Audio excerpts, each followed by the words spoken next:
What if Batman was never really Batman and it was all made up in his head? Well, the story Batman Last Night on Earth tackles that concept, starting off on a rainy night in Gotham with Bruce following this investigation where someone had been drawing chalk lines in random parts of Gotham for almost a year. And after putting all these satellite images together, Batman discovered that the chalk lines connected, making a giant outline of himself and leading to Crime Alley, the place where his parents were killed. So he made his way to Crime Alley, discovering a little boy that was all by himself. So he asked him if he was okay, but the boy stayed silent. It was at that point that Alfred tried telling Bruce to get out of there because he felt like something bad was gonna happen, but Bruce didn't listen. Lifting up the boy's umbrella and discovering that he was not only dead, but booby-trapped. Lifting up his arm and shooting Bruce right in the head. Bruce would then wake up in a facility strapped to a table being greeted by Dr. Redmond Hudd, a man with an undeniable resemblance to the Joker who claimed that Bruce was finally coming back to his senses after 20 years of being one of his delusional patients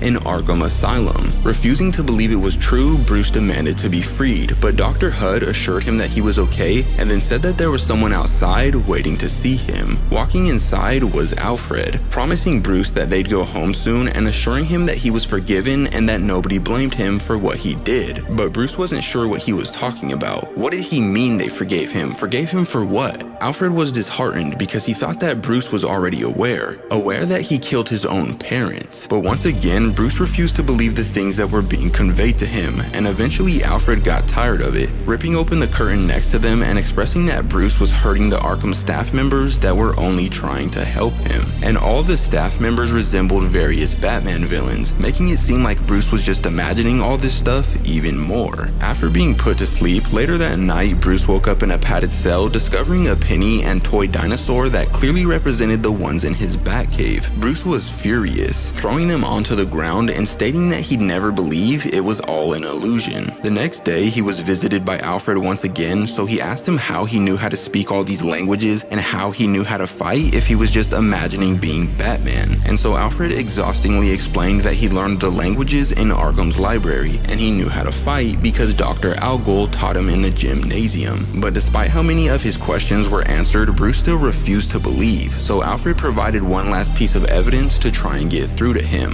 his bat suit. It was really just a straitjacket all along, and his cowl was just a helmet used for shock therapy. Sadly, that's where this part ends though, but if you want to see whether Bruce is really crazy or if he was actually being tricked, let me know in the comments down below.